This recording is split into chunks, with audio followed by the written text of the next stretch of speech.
아까 이제 2층에 커피숍이 있는데 거기 이제 되게 좋은 게 좋아요. 거기 흡연실도 있고 해가지고 좋은데 제가 자주 이용하는데 방금 내려갔더니 우리 합격생 3명이 앉아 계시더라고.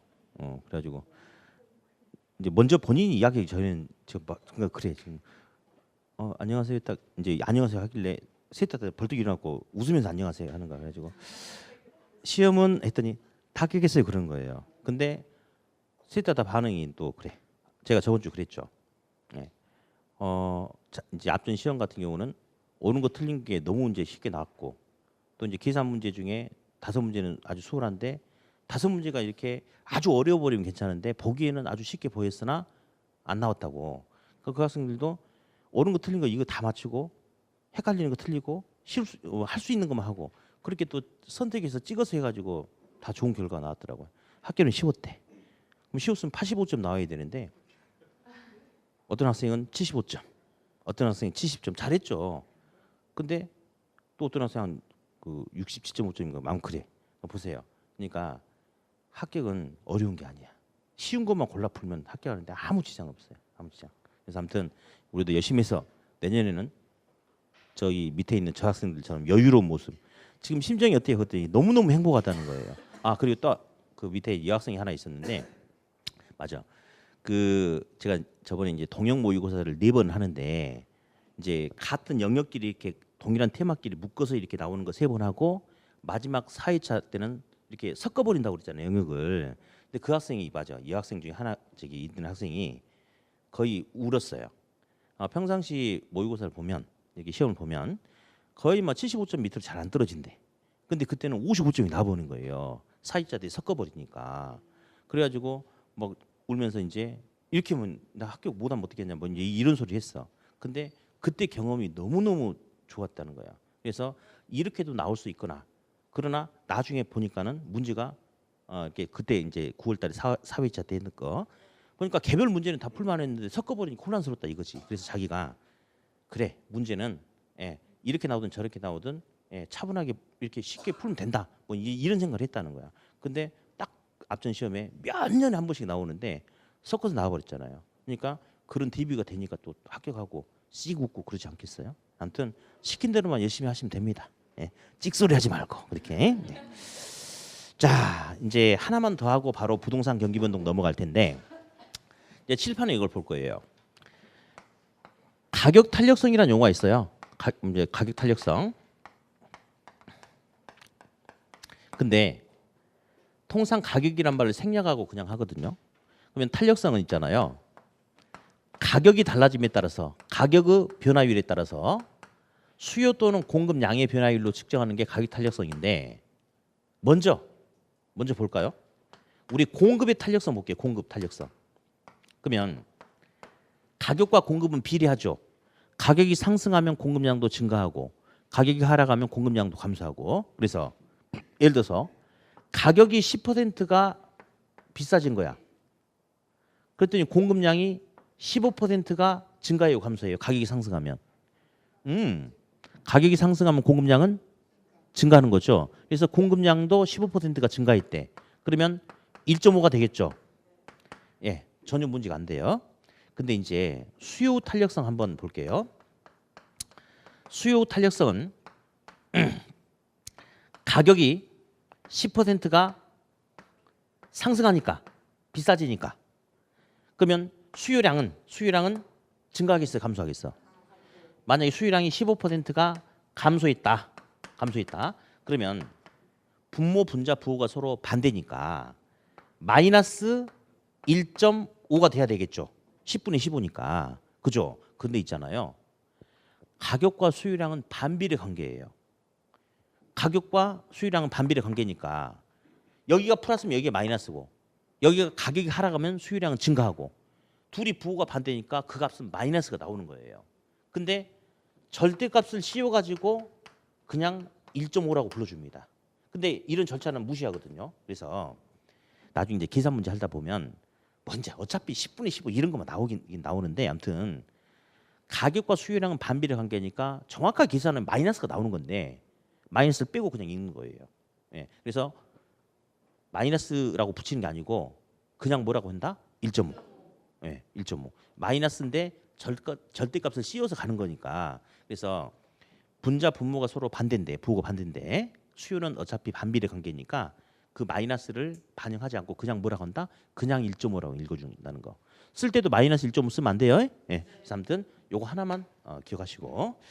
자, 이제 49페이지. 부동산 경기 변동이 나와요. 경기 변동. 자, 이제 칠판을 한번 보면 부동산 경기가 이제 변동한단 말이에요. 변동. 경기 변동. 경기가 좋기도 하고 나쁘기도 하고 좋기도 하고 나쁘기도 하고 이제 이런 모습이 나타나요. 경기 변동. 시장에는 수요 공급이 있어요. 그래서 수요 공급에 의한 거래가 원활하게 나타나면 경기가 좋다. 수요 공급에 의한 거래가 원활하지 않으면 경기가 안 좋다라고 그렇게 이제 하는 건데 이 경기 변동을 잘 흐름을 타야 돼요. 잘. 어디 볼까요? 그 강남 있죠, 강남. 지금 서울은 저도 이제 이렇게 이 지방에 내려온 지 한 2년 됐어요. 예. 근데 원래는 서울 사람이에요. 서울에서 이제 생긴 거는 이렇게 나주 사람처럼 생겼는데 이제 거의 인생의 반 이상을 다 이제 서울에서 살았습니다. 그래서 생긴 건 시골 사람처럼 생겼지만 서울 사람이에요, 서울 사람. 예. 자, 그런데 이제 다시 서울로 일 때문에 이사를 가야 되는 상황이 생긴다 하더라도 이제 못 갈 것 같아요. 너무 비싸, 너무 비싸. 예, 특히 이제 한강 주변을 끼고 이제 그 형성된 주택 가격은 엄청 나버리죠. 제가 이제 제 종로에서 강의할 때 우리 수강생 지금도 친하게 지내는데 이제 그분 중에 이제 한 분이 이렇게 마포에 이렇게 그 한강을 끼고 있는 그 재건축 조합장을 했던 분이 있어요. 돈 많이 벌으셨더라고요. 예. 그래서 갈 때마다 아주 잘 얻어먹고 오는데 근데 거기 이제 그 삼성 레미안이 한 500 몇 세대가 되는데 한강 끼고 있어요. 저만권 있거든요. 근데 거기가 이제 입주한 지 2년이 채 안 됐는데 엄청 올랐더라고. 근데 맨 처음에 한 4년 정도 전에 그때 좀 저질러 했어야 되는데 4년 한 몇 개월 정도 전에 한 4년 반 됐겠다. 그 25평 아파트 분양가가 5억 천인가 그랬어요. 5억 천. 그리고 33평 3평인가 4평인가 그 아파트가 분양가가 7억 초반이었어요. 그러니까 엄청 비싼 거죠. 그죠? 근데 지금 얼마냐면요. 5억짜리 아파트가 거의 8억 후반, 9억까지 가고요. 9억 좀 넘기도 하고. 예. 그다음에 30평대 그 아파트는 12억 거의 13억이 육박해요.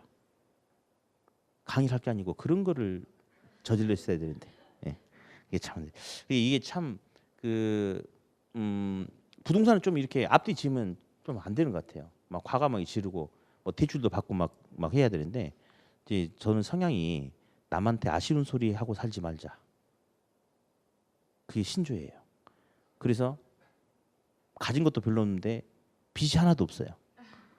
마이너스 통장도 없고 아무것도. 예. 그러니까 이 성향 자체가 저도 그렇고 이제 와이프도 그렇고 그러다 보니까 이게 우리는 큰 돈을 벌기는 글러먹은 사람들이야. 막 저지르고 그래야 되는데 뭐 하나 하면 다 이것저것 뭐 따져보고 그리고 남한테 돈 빌리는 것도 싫어하고. 아무튼 그래. 자, 그런데 강남 있죠, 강남. 강남 3구 있죠. 뭐 잠실, 송파 이런데 강남 3구 아파트 가격이 지금으로부터 10년 전이 2007년이죠. 2007년에 비해서 지금 10년이 지나서 2017년이야. 강남구에 있는 아파트 값이 많이 올랐을까요? 안 올랐을까요? 10% 올랐어요. 10%. 부동산에서 10년 지났는데 10% 올랐다. 이거 말이 안 되는 거예요. 안 오른 거야, 안 오른 거야. 그러면 다른 지역은 막 2배, 3배 다 이렇게 오른 지역이 얼마나 많은데 그냥 10%밖에 안 올랐어요. 진짜 그렇거든요. 근데 이렇게 이야기하면 좀 의아해 할 줄 몰라요. 저번에 보니까 뭐 발표 나니까 뭐 2억 오르고 뭐 쭉 오르고 뭐 어쩌고 저쩌고 한다는데 자, 왜냐면요. 오를 때 인력 금방 올라요. 근데 무슨 규제한다 보면 인력도 뚝 떨어집니다. 그래서 이 강남 상구에 있는 아파트 가격이 요동을 많이 쳐버려요. 요동을. 그래가지고 오를 때 쫙 오르고 떨어질 때 쫙 떨어지고 그렇게 해가지고 온 게 10년 전에 비해서 10%밖에 안 오른 거예요. 예. 그래서 또 이제 보면요. 우리가 이제 부동산 관련된 일을 나중에 할 거 아니에요. 근데 만약에 정부의 정책이 일관돼 가지고 그냥 가격 올라도 쫙 이렇게 오르거나 떨어지더라도 쭉 이렇게 떨어지잖아요. 그러면 부동산 가지고 돈 못 법니다. 시장 흐름이 이렇게 나타나면 우리가 공부할 이유가 하나도 없는 거예요. 전문가의 조언을 들을 필요도 없고요. 아무 의미가 없어요. 근데 시장이 요동을 치는 거죠, 이렇게. 예. 그래야지 그 틈에 우리가 이제 돈을 버는 거 아니겠어요? 그래서 이제 보니까 그 제주도에 이제 후배가 롯데리아를 이제 2개 하면서 아주 그냥 여유롭게 잘 사는 후배가 있는데 금수저야, 금수저. 예. 금수저인데 맨 처음에 이제 그 이렇게 한 6, 7년 정도 전에 그 제주도 시내 쪽에 이제 롯데를 하나를 했는데 잘 됐대요. 그래가지고 이제 서귀포에다 한 4년 정도 전에 이제 롯데리아점을 하나를 더 했는데 그 당시에는 썰렁했대. 이제 예전에 뭐 그 전에도 이제 중국 관광객들 많이 왔지만 주로 이제 뭐 제주도 중문이라든지 이런 쪽에 이제 많이 시내라든지 돌아다니고 그랬고 서귀포는 아무튼 좀 썰렁했대. 그래서 그 당시 얘가 들어갔을 때 그 당시만 해도 이렇게 빈 상가들이 너무 많고 뭐 스타벅스 이런 것도 없었고 그랬대요. 근데 얘가 처음에 딱 가가지고 이제 계약을 하는데 참 제주도는 임대료가 보증금 얼마, 월세 얼마 이런 거 없는 거 아시죠? 연세. 1년 임대료 얼마 해가지고 몽땅 주고 살고 그렇게 하는 거거든요. 예. 근데 왜 그러냐 물어봤더니 제주 사람들이 육지 사람들이 와가지고 너무 물을 흐려놓고 사기치고 도망가고 이런 게 많아가지고 연세로 다 한대. 아무튼 그래. 그래가지고 롯데리아를 하는데 연세 1,000만 원을 계약을 했어요. 1년에 1,000만 원 임대료 주기로 하고 이거 싼 거죠, 그죠? 근데 5년 계약을 얘가 이제 하자한 거야. 상가 임대인한테. 그러니까 상가 임대인은 5년은 찝찝하기도 한데 지금 다 비어 있고 한데 아휴 그래 그냥 사람들 들어오면 뭐 이렇게 이 세입자 들어왔으면 괜찮다 하고 그냥 내준 거야. 근데 한 1년하고 반, 그러니까 1년 좀 더 지난 다음에 갑자기 그쪽으로 이제 관광객이 몰려들면서 막 이제 들어서 버린 거예요. 여기저기. 그래가지고 한 1년 반 좀 안 됐는데 연세가 1억이 돼버렸어요. 1000%가 돼버린 거야. 이렇게. 예. 그래가지고 대호황이었다가 중국하고 어떤 사드 문제 이런 것 때문에 또 팍 꺾였잖아요. 그래서 사실 이 이제 사드 문제가 이제 거의 이렇게 뭐 봉합이든 뭐 봉인이든 막 요즘에 뉴스 그렇게 나오는데 아무튼 이렇게 해소화되는 게 저번 달부터 이렇게 이제 물밑 작업이 있었대요. 근데 보면 최근래 보면요. 이제 지금 좀 들어갔겠지만 이제 제주도에 보면 모텔 같은데 보면요. 경매로 수두룩하게 나온 거예요. 예. 왜냐하면 이렇게 막 대출 잔뜩 끼고 투자를 해놨어. 숙박업소를. 그런데 중국 관광객들이 안 와버리잖아요. 썰렁한 거야. 그러니까 이제 못 버티고 막 나왔거든. 근데 이제 그러니까 고점에 사가지고 그렇게 한 사람들은 이제 엄청나게 많은 손해를 봤죠. 근데 만약에 저번 달, 저저번 달 그 경매 물건 잡은 사람들은 좀만 있으면 이제 또 금방 또 수억 이렇게 챙겨가 버릴 수 있잖아요. 그래요. 그래서 우리 부동산 하는 사람들은 정부의 정책이 일관되고 이러면 안 돼요. 그러면 돈 못 벌어요. 그래서 자꾸 정부의 정책이 오락가락하고 막 이렇게 해야 돼. 그래서 시장 요동을 쳐야 돼. 그래야지 그 사이에서 뭔가를 건져가지고 먹을 게 주어지는 거예요. 물론 이제 사회 전체적으로 봤을 때는 안 좋을 수 있죠. 그러면 이제 결국은 부의 분배 격차가 이제 벌어질 수 있는데 우리가 뭐 대통령 될 것도 아니고 사회 정의를 구현할 것도 아니고 내 한 몸 잘 먹고 잘 살면 되는 거 아니겠어요? 그렇죠. 그래서 보면 이제 가끔 이렇게 중개업자들 이렇게 개업 중개 한 공인중개사를 보면요, 좀 이렇게 무시간 소리를 많이 해요. 야, 이놈의 정권이 막 바뀔 때마다 정책이 오락가락 해가지고 막 들쭉날쭉해서 갈피를 못 잡겠다. 그 말이 무슨 말인지 알아요? 나 바보다 이런 말이에요. 정부의 정책이 오락가락해서 막 자꾸 들쭉날쭉해야 돼. 그래야지 돈 버는 겁니다. 예. 아무튼 그런 거를 이제 따지는 게 경기 변동인데 경기가 이제 어떤 기준선을 제시를 한번 해볼게요. 이렇게 제시를 하는데 경기가 가장 좋은 점을 정점이라고 해요. 정점. 피크. 여기도 무슨 점이겠어요? 정점. 경기가 가장 나쁜 점 있죠? 여기는 저 밑에 있다 있어. 저점이라고 저점. 네, 이렇게. 그다음에 특정 시점에서 다시 원위치까지 돌아오는 데 소요되는 시간을 경기순환의 주기라고 그래. 주기. 뭐란다? 주기. 다음 정점과 저점 사이 폭 있죠. 폭. 이 폭을 진폭이라고 그래요. 진폭. 그래서 정점, 저점, 주기, 진폭이라고 해요. 한번 그냥 읽어봅시다. 암기하는 거 아니고요. 자, 뭐 정점, 저점, 주기, 진폭 이렇게. 예. 그래서 이제 이런 경기의 흐름 변동을 한번 따져보고 이런 상황에서는 어떤 특징이 이런 상황에서는 어떤 특징이 나타나는지 한번 이야기를 해보자 이겁니다. 자, 먼저 이제 보면 그 양가로 2번 보니까 경기 변동 유형이 있어요.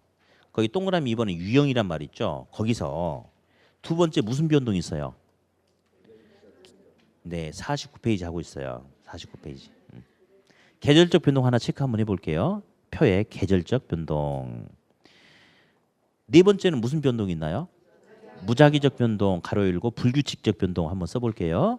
무작위적 변동, 불규칙적 변동 이렇게. 자,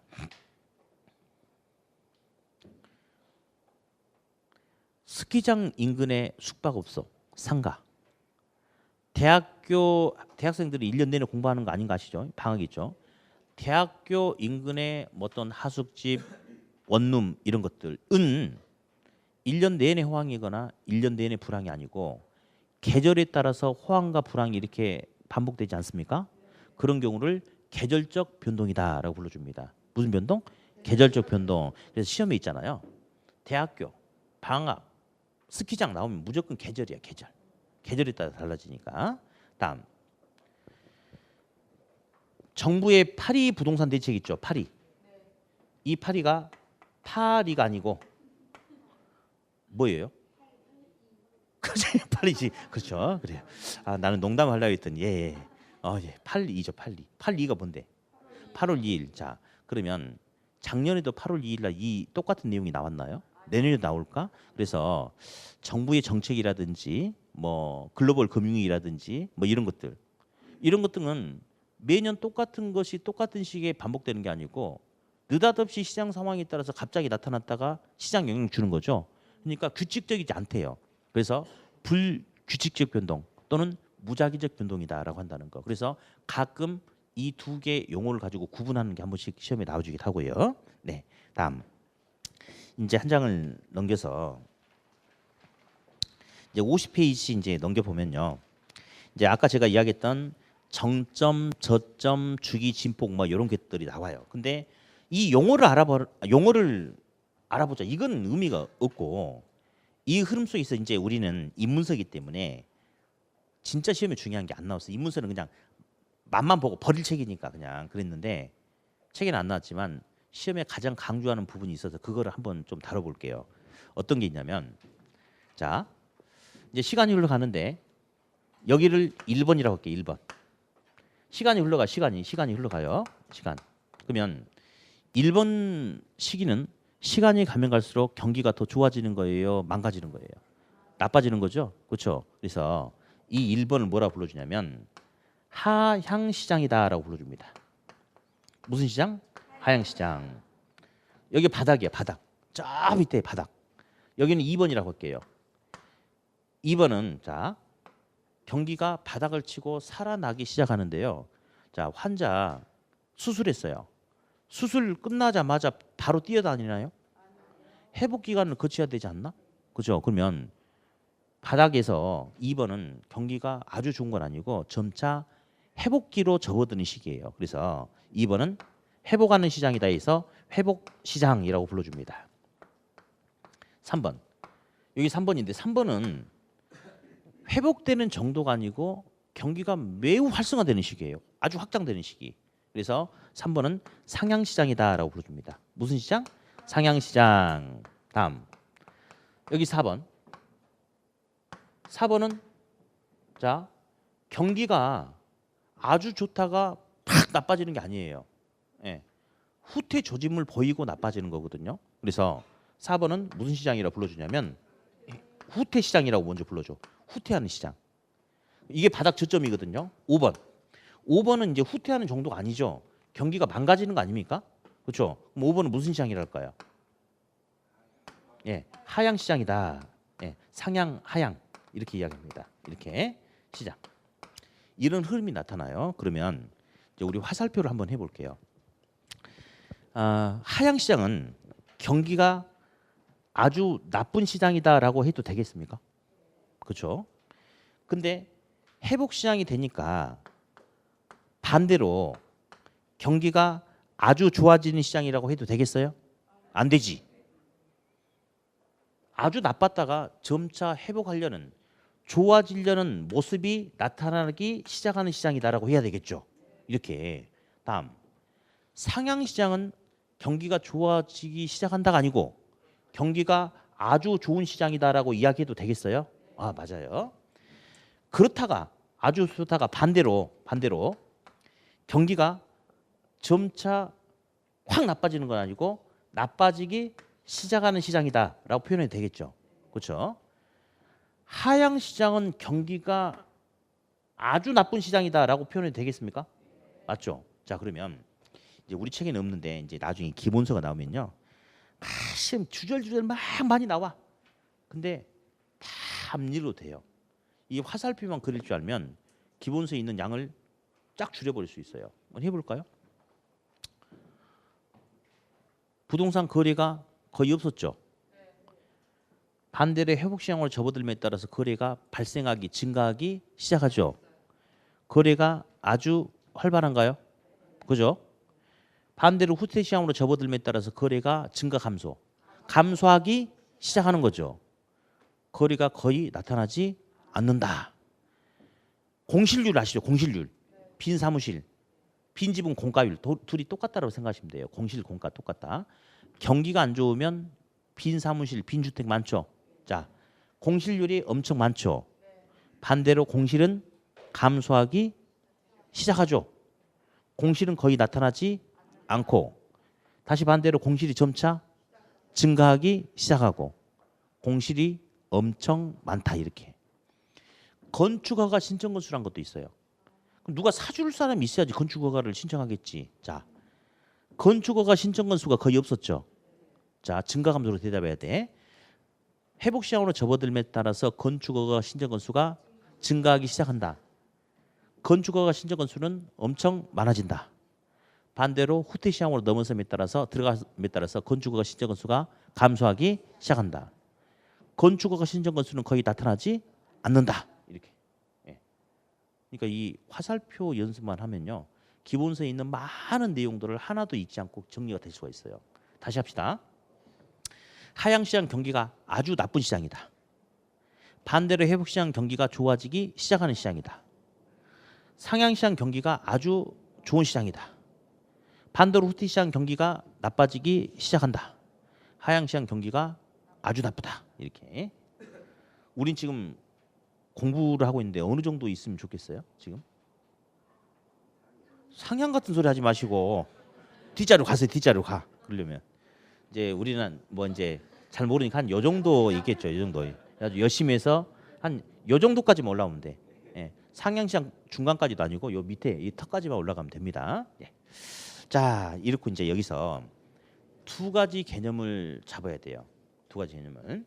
첫 번째는 매도자 중심의 시장이냐 매수자 중심의 시장이냐 그거 물어보는 게 하나 있어요. 일단 그거 먼저 해볼게요. 자, 우리 써볼게요. 매도자 주도 중심의 시장이란 말 있고 매수자 중심의 거래 시장이란 게 있는데 매도자 중심의 시장은요, 매도자에 의해서 거래가 이루어진다. 이게 매도자 중심의 시장이고 매수자 중심의 시장이란 것은 매수자에 의해서 거래가 이루어진다 이겁니다. 자, 볼래요? 부동산 경기가 안 좋으면요, 가격이 계속 떨어져요. 그러니까 더 떨어지기 전에 얼른 팔아버리려고 매물 공급량은 막 나오기 시작합니다. 그렇죠? 반면에 돈 가지고 살려는 매수자는 신중해질 수밖에 없죠. 저게 한 6개월 전만 해도 4억 3천까지 갔는데 지금은 3억 9천이야. 많이 내렸어. 싸졌어. 근데 내가 샀다가 6개월 후에 더 떨어져가지고 3억 5천 되면 화병 나버리죠. 그러니까 계속 가격이 떨어지면 매수자는 신중할 수밖에 없죠. 그러니까 경기 안 좋을 때는 매물은 잔뜩 나오는데 돈 가지고 살려는 매수자가 적어. 그럼 결국 매수자가 나와야지 거래가 이루어질 수 있죠. 그게 바로 매수자 중심 시장이야. 그러면 매수자 중심의 시장은 호황 불황. 불황일 때 이렇게 나타나는 거죠. 불황일 때. 안 좋을 때. 다음. 매도자 중심의 시장이란 것은 경기 호황이야. 계속 가격이 올라. 그리고 오를 수 있는 호재도 또 있어. 뭐 몇 년 후에 뭐가 개발되면 어쩌고저쩌고 해. 그러면 매도자는 더 오른 다음에 팔려고 매물을 걷어들이고 갖고 있어 버리죠. 이까짓 거 이자 부담 내가 라면을 먹더라도 2년을 버티겠다 이렇게 갖고 있어 버려. 반면에 투자자 매수자 같은 경우는 더 오르기 전에 저 호재가 있기 때문에 더 오르기 전에 얼른 살려고 혈안이 돼 있죠. 물건 나오면 바로 연락 주라고 하고 있죠. 그러면 경기 호황일 때는 매수자는 숫자가 많은데 매물이 안 나와. 매물이 나와야지 매도자가 나와야지 거래가 이루어지겠죠. 그게 바로 매도자 중심의 시장입니다. 그럼 어디? 하향 시장은 누구 중심의 시장이죠? 하향 시장은 수자 중심의 시장이죠. 자, 회복 상향 시장은 누구 중심의 시장이에요? 매도자 중심의 주도의 시장이 되겠죠. 그렇죠? 그래서 회복 시장으로 감에 따라서 매도자 중심의 시장이 매도자 중심의 시장으로 전환되고 상향 시장은 매도자 중심의 시장이 더욱더 확대된다. 이렇게. 다음 후퇴 하향 시장 때 후퇴 하향 계속 가격이 떨어져. 이때는 누구 중심? 그렇죠. 매수자 중심의 주도의 시장이 된다라고 이렇게 한다는 거. 일단 요거 하나 잡아놓고 또 하나 봐야 될 게 있어요. 과거의 가격은 새로운 거래 시 상한 가격으로 볼 것이냐 한 가격으로 볼 것이냐 이건데요. 어디? 회복 시장하고 상향 시장 계속 가격이 오르고 있습니까? 그러면 요 날짜가 3월 1일이야. 3월 1일 날 1억이 팔린 토지가 있어요. 근데 시간이 흘렀어. 지금은 7월 1일이야. 많이 올랐겠죠. 그러면 7월 1일 날을 봤을 때 과거 3월 1일 날 팔렸던 저 거래 가격은 새로운 거래 시 상한 가격이 되겠어요? 하한 가격이 되겠어요? 아니지. 하한까지. 아무리 못 받아도 1억보다는 최저 1억보다는 더 많이 받을 수 있다. 왜? 올랐으니까. 그러니까 이제 처음 공부하면 이게 헷갈리는 거예요. 아 선생님, 회복시장 상향시장 때는 계속 가격이 오르니까 상한가 아닙니까? 그게 아니고 오르니까 지금 7월 1일 날 봤을 때 과거 3월 1일 날 이 토지가 1억에 팔렸어. 지금 많이 올랐을 거 아니야. 그럼 7월 1일 날 봤을 때는 과거 저 1억이란 가격은 이 7월 1일 날 봤을 때 하한가가 된다. 그렇게 하는 거예요. 그게 오답으로 제일 많이 나오는 것들이에요. 그래서 이 시장 계속 가격이 오르니까 과거에 거래됐던 가격은 새로운 시점에서 봤을 때는 무슨 가? 하한가가 된다. 그러니까 이 가격보다는 더 많이 계속 오른다 이 말이지. 올랐다 이거지. 다음 후퇴 하향시장 때, 자 이게 9월 1일이에요. 9월 1일 날 이 토지가 3억에 팔렸거든요. 근데 지금 12월 1일이야. 근데 그 사이에 정부의 규제가 막 나타나고 해가지고 부동산 가격이 많이 떨어질 수도 있죠. 그러면 지금 몇 월 며칠이라고? 요 날짜야. 그러면 지금 11월 1일 날 봤을 때 과거 3달 전 9월 1일 날 팔렸던 이 가격은 새로운 거래 시 상한가 하한가? 상한가죠. 그래서 과거 가격은 새로운 거래 시 상한 가격이 된다. 이렇게 이야기한다는 거. 그래서 일단 이것들이 시험에 중요한데 오늘 집에서 복습하지 마. 근데 하실 분들은 요 밑에 내용은 하지 마세요. 왜냐면요. 이게 더 중요하거든요. 근데 처음엔 헷갈려 버려요. 방금 제가 이해를 시켰죠. 날짜 써서. 근데 집에 가면서 뭐 우리 선생님 말을 잘못했나? 아니 계속 가격이 오르는데 왜 하한가라고 그러는 거야? 계속 가격이 내리는데 왜 상한가라고 하지? 처음에는 부작용이 생겨버릴 수 있어. 그러니까 처음에는 오늘 혹시 복습하실 분들은요. 이것만 하세요. 화살표 그리는 건 중요해. 이 화살표를 이해를 해버리면 기본서 거의 반 페이지가 나오거든요. 나중에. 안 봐도 돼요. 화살표만 잡으면 돼. 화살표만. 그래서 화살표 그리는 거하고 경기가 회복 상향시장 때는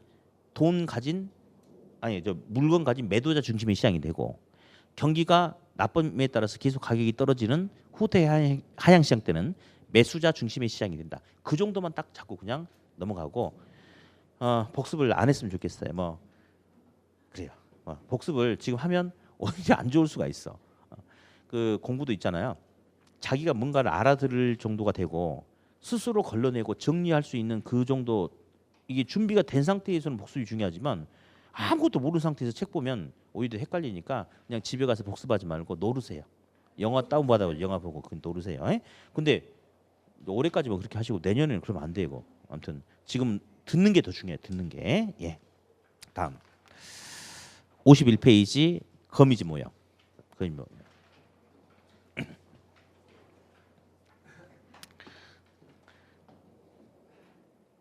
거미집이 뭐 이렇게 해가지고 뭐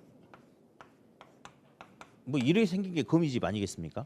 그래서 이제 뭐 거미집 모형, 거미집 이론이다라고 그렇게 이야기를 하는데 그 예전에 이제 에치켈이라는 학자가 그 농산물 시장을 가지고 이야기했어요. 이 농산물 시장에서 해를 거듭하면서 가격의 폭등폭락이 이렇게 반복되는 거예요. 가격의 폭등폭락. 예, 이렇게. 도대체 왜 이런 모습이 나타날까?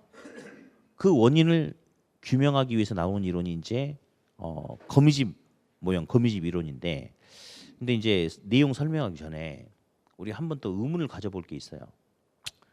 우리는 부동산 학개론이죠. 뭐 농사도 토지 위에 짓긴 하지만 우리는 지금 농업 학개론이 아니고 부동산 학개론이기 때문에 농산물 시장을 연구하려고 하는 게 아니고 부동산 시장을 연구하려고 하는 거 아닌가요? 근데 왜 도대체 농산물 시장에서 나타난 현상을 규명하기 위한 이론을 우리가 배우고 앞전 시험을 한번 건너뛰었지만 시험에 스트레이트로 한번 나오면 쭉 얘가 특징이 한번 몇 년 나오면 쭉 나왔다가 한 판 쉬었다가 쭉 나왔다가 한 판 쉬었다 그래요. 앞전 시험 한 판 쉬었으니까 여러분들은 시험에 나온다고 생각하시면 돼요. 예. 자, 그런데 그럼 우리가 배우고자 하는 것은 부동산 시장인데 도대체 왜 그럴까? 일단은 제가 이거 하나 이야기하고 갈게요.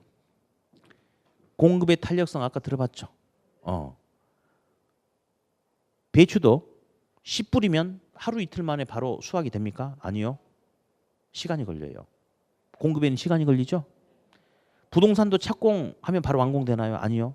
시간이 걸려. 그래서 보니 농산물 시장도 부동산 시장도 공급에는 시간이 걸린다 이거지. 그럼 지금 당장 공급이 원활하게 많은 양이 나올 수 있다 없다? 공급이 탄력적이다 비탄력적이다? 비탄력적이다. 그런 서로 교감하는 부분이 있어요. 이제 가볼게요. 이 에치켈 이론에서 이제 갑돌이가 농사 짓고 살아요. 근데 갑돌이 IQ가 40이에요. 40. IQ 40이면 수준이 어느 정도 되는지 알죠? 천재예요, 바보예요? 바보죠. 그렇죠? 근데 여러분도 내년에 3월달, 4월달 모의고사 보면요. 점수가 한 40점 정도 나올 거예요. 그럼 저도 그때 바보라고 해도 되겠습니까? 아무튼 그래요. 그러니까 IQ가 낮아. 그러니까 합리적인 예측 판단이 불가능하겠죠. 단순하겠죠. 그렇죠? 내가 이제 농사 짓는 거예요.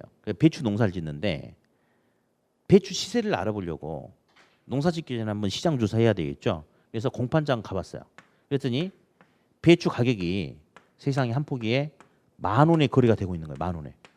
근데 갑돌이가 바보지만 이건 알아요. 배추 한 포기는 3,000원만 팔아도 정상이 왔는데 10,000원에 거래가 되고 있는 거야. 그럼 배추 농사 지으면 완전 대박 날 수 있는 거 아니에요? 이거 보고 갑돌이가 깜짝 놀라서 씩 하고 웃었어요. 씩 하고 웃었어요. 이렇게. 그래가지고 와가지고 배추 씨를 많이 뿌렸을까요? 조금 뿌렸을까요? 전지산을 털어서 배추 씨를 많이 뿌렸어요. 많이 뿌렸어. 근데 씨 뿌리고 나서 오후에 바로 안 나오죠. 일정한 시간이 지난 다음에 나오죠. 그냥 일정한 시간이 지난 후에 배추의 공급량이 나와. 그러면 씨를 많이 뿌렸기 때문에 배추의 공급량도 많이 나오겠습니까? 맞습니다. 그래가지고 12톤 화물트럭 20대에다가 배추를 잔뜩 싣고 공판장 가는 거예요. 왜냐하면 갑돌이는 배추 한 포기가 10,000원이니까 나는 떼돈 벌었다고 생각하고 여기다 인생 올인했거든요. 가. 근데 공판장 이걸 가는데 공판장 입구에서 차가 계속 막혀 있는 거예요. 뭔 일인가 아무 생각 없어요. 아 부자 됐다 이 생각이 하고 있어. 근데 공판장 입구에서 재밌는 일이 재미가 아니지. 끔찍한 일이 벌어진 거예요. 동네 애들이 배추 가지고 축구하고 있는 거예요. 이렇게.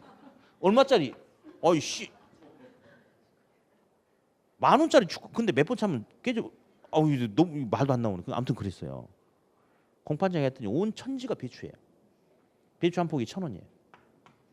폭락했죠. 갑돌이 완전히 알거지 돼버린 거예요. 그래서 갑돌이는 펑펑 울었어요. 막 눈에서 막 피눈물이 막 나와. 피눈물이 이렇게. 막 입에서는 주체할 수 없는 막 소리가 나와. 다시는 농사 안 짓겠다 이겁니다. 다시는. 그래가지고 배추만 보면 오바이트 나와. 근데 이제 김장을 해야 되니까 배추 씨를 많이 뿌리겠어요? 조금 뿌리겠어요? 조금 뿌립니다. 그랬더니 배추가 조금 수확됐어요. 김장하고 났더니 배추가 50포기에 남았어요. 버리려고 하다 보니 그래도 한 포기 얼마예요? 1,000원이니까 계산기를 하루 종일 때려보니까 1,000원 곱하기 50 하니까 5만 원이야. 그래서 이거 팔아가지고 막걸리라도 한잔 하자 하고 아무 그냥 희망 없이 그냥 갔어요. 근데 가다가 리어카에다 끌고 가고 있는데 배추가 한 포기가 떨어져가지고 저 논두렁으로 꼬랑이 떨어진 거야. 주우려고 했다가 이거 얼마짜린데 냅두고 갔어요. 근데 공판장 갔더니 사람이 없어. 근데 갑자기 들었으니까 막 중간 상인들이 막 달라붙어가지고 내가 사겠다 해가지고 한 포기에 9,900원에 그래 된 거예요. 깜짝 놀라버린 거죠. 갑돌이는 배추가 지금 몇 개 있죠? 아니 49개 있지. 아까 하나 떨어졌잖아. 오다가 하나 떨어졌잖아. 아까 그 1,000원짜리 버렸죠. 근데 그래서 한 49,000원 정도가 손에 쥐어질 거라고 생각을 했는데 엄청나게 많은 돈이 손에 쥐어진 거예요. 그러면서 갑자기 갑돌이가 씩 웃죠. 그러면서 아쉬움이 이 아쉬움 뭐예요? 아씨 아까 그거 그게 1,000원짜리가 아니었어. 떨어진 게 9,900원이었단 말이에요. 아무튼 그래가지고 작년에 그 일은 다 잊어버리고 단순하잖아. 배추 씨를 어떻게 해요? 이빨이 뿌리는 거야. 이빨이. 그래서 배추가 또 잔뜩 수확이 돼요. 그래가지고 또 부자가 된다라는 생각에 또 갔어. 배추 한 포기 1,100원이야 이렇게. 예. 이런 모습이 농산물 시장에서 나타나. 실제 그렇죠. 우리 가까운 무안 같은 데 보면 양파 같은 경우도 또 저기 어저께 뉴스 보니까 또 배추 갈아엎는 것도 또 나왔잖아요. 그렇게 실제로. 예. 그럼 보면 왜 이런 모습이 나타나냐면 공급자는 단순하게 뭐만 보고 현재 가격만 보고 공급량을 결정해요. 근데 문제는 지금 가격 보고 지금 스타트를 해서 지금 당장 수확이 나와버리면 괜찮아요. 근데 공급에는 일정 기간 시간이 필요하죠. 그러다 보니까 합리적인 미래 예측을 못하는 거죠. 그러니까 우리 실제로 이제 지금도 그런 경우가 종종 있지만 한 10년 정도 전에 10년까지는 안 됐겠다. 예. 한참 그 이렇게 배추가 금추가 된 경우가 있었어요. 그래가지고 뭐 한 포기에 뭐 15,000원 막 해가지고 정부가 정책적으로 중국산 배추를 막 수입해가지고 1인당 3포기씩만 사게끔 하고 이 통제한 적도 있었거든요. 그때 배추 가격이 엄청 비쌌죠. 그러니까 우리 아버지도 마찬가지였고 땅만 있으면 전부 다 못 심었어요. 전부 다 배추 심었죠. 그리고 나서 몇 달 지나니까 롯데마트에서 배추 한 포기에 990원에 팔았어요. 예. 그래서 왜 이런 모습이 나타나느냐? 공급자는 지금 현재 가격이 너무 비싸면 다른 사람들도 농사 질 것이다. 그럼 내년에는 폭락할 수도 있을 것이다. 지금 가격이 너무 똥값이다. 돈이 안 된다. 그러면 사람들이 농사를 안 질 것이다. 그럼 내년에 가격이 비쌀 수도 있을 것이다. 라고 역으로 이렇게 생각을 해줘야 되는데 그렇지 않고 그냥 휩쓸려 다니는 거예요. 분위기에. 그래가지고 오로지 합리적인 미래 예측을 못하고 뭐만 보고 가격만 보고 뭘 결정해요. 공급량을 결정하기 때문에 예, 폭등 폭락이 반복되는 이런 모습이 나타나더라. 이게 바로 거미집 이론에서 하고자 하는 소리예요. 그래서 거미집 이론에서는 공급자는 합리적인 미래 예측 능력이 있다 없다? 없다. 없고 오로지 뭐에 의해서만 가격에 의해서만 공급량을 결정하는 우를 범하더라 라고 하면서 한마디 더 할게요. 공급에는 뭐가 소요된다고 그랬어요? 시간. 그러면 어디? 현재 가격을 보고 배추 씨 뿌리면 배추 수확량은 현재 나와요? 과거 나와요? 미래에 나와요? 미래에 나오는 거죠. 일정 기간 후에. 현재 시장에 나와 있는 공급량은 언제의 가격에 의해서 결정됐을까요? 그렇지. 과거의 가격에 의해서 현재 공급량이 결정됐겠죠. 그래서 공급자는 단순하게 가격에 의해서만 공급량을 결정하는데 가격과 시장에 실제로 나오는 공급량 사이에서는 일치하지 않고 뭐 시간적 갭이 존재한다. 즉 공급이 가격에 대해서 바로 반응하는 게 아니고 일정 기간 후에 반응한다. 공급에는 시간이 걸린다. 결국 공급의 비탄력성을 꼬집기 위한 이론이 바로 뭐다? 거미집 이론이다. 일단 기본적인 틀은 그래요. 근데 이제 이게 시험 문제에 보면요. 방금 제가 설명했던 이 부분도 시험에 나오지만 상당히 축소됐어요, 이제. 그리고 이제 나중에 우리가 문제풀이 하거나 아니다. 기본서 나오면 또 보여드리겠는데 요즘에는 거미집 모형의 형태를 가지고 물어보는 게 일반적인데 기본서에는 막 이런 그림 나와요. 볼게요. 수욕선이 이렇게 생겼대. 수평이 가깝죠. 공곡선이 이렇게 생겼대. 수직이 가깝죠. 그렇죠. 그래서 막 이렇게 갖고 어쩌고 저쩌고 막 하고 하는데 시험은 이게 맞는 말이에요. 맞는 말. 근데 시험은 말로 나옵니다. 자, 이런 상황은 가격이 폭등과 폭락을 반복하다가 안정적인 가격을 찾아가더라. 수렴하더라. 그래서 이런 경우를 수렴형이다라고 이렇게 이야기하고요.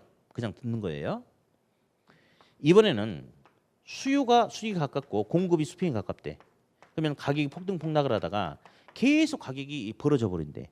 이게 발산형이다라고 이렇게 이야기하는데 이제 그림 설명 안 해요. 시험은 그림이 안 나오니까. 그래서 이렇게 하시면 돼요.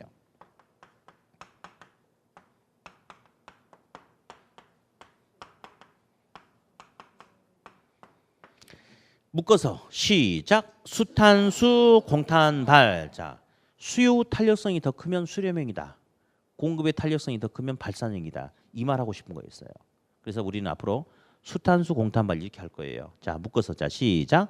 수탄수 공탄발.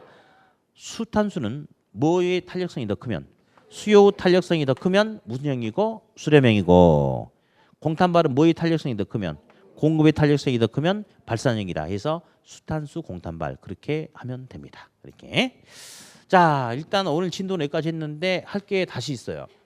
아까 처음 시작하면서 했던 대체제 개념이 우리 시험에 엄청 중요하거든. 한 번만 더 해봅시다. 한 번만 더. A하고 B하고 대체제 관계다. 콜라 사이다. 대체제 관계 될 수 있죠? 그렇죠? 예. 첫 번째 볼 거예요. A 가격이 상승하면 자 수덥 A 가격이 상승하면이라고 썼죠? 이게 뭔 말이라고 그랬어요? A만 가격이 오르면 그럼 A만 올랐고 B는 그대로죠. 그러면 상대적으로 대체제 관계에 있는 B란 물건의 가격은 하락하는 효과가 나타날 수 있나요? 맞죠? A만 가격이 올랐으니까. 그러면 소비자는 싼 거 좋아하냐 비싼 거 좋아하냐? 싼 거. 그러면 상대적으로 싼 B에 대한 수요는 증가해요, 감소해요? 증가하고 거기다가 상대적으로 이제 비싸죠, 이제. A란 물건의 수요량은 증가해요, 감소해요? 감소하죠? 예. 소비자는 싼 거 좋아하고 비싼 거 싫어하니까. 그러면 결국 B란 물건의 수요가 늘어남에 따라서 결국은 B란 물건의 가격은 종전보다 상승하게 된다. 요 개념 오늘 복습하세요. 쉬워요, 어려워요? 근데 왜 틀려? 아니 작년에 공부 시작한 학생들도 내가 맨 처음에 11월 달에 강의할 때 이렇게 풀어주거든요. 근데 쉽잖아. 이거 자꾸 틀린단 말이에요. 여러분들 안 그럴 수 있죠? 그래요. 여러분들은 눈빛을 보니까 잘하실 수 있을 것 같아요. 저도 작년에 학생들한테도 그 말 했어요. 아무튼 뭐 잘하리라고 저는 믿을게요. 네. 자, 그래서 오늘 이제 수요 공급을 이렇게 한번 정리를 해봤네요.